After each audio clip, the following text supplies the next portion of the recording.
Saya di dinding rumah kosong rumah saya sendiri melukis dengan menggunakan arang, pakai stucco penuh rumah.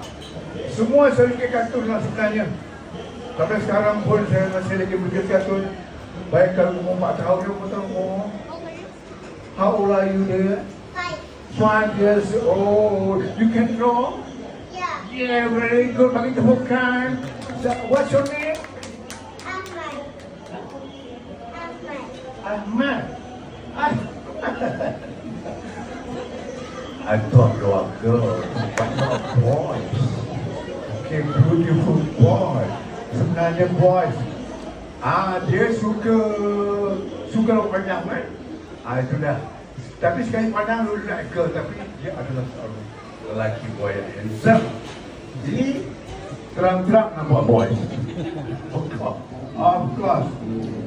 Okey, kepada anda semua yang mendengar suara saya mana-mana saja, mari kita berkongsi ilmu, bercerita-cerita sikit apa tentang diri saya. Mungkin telah mengenali saya.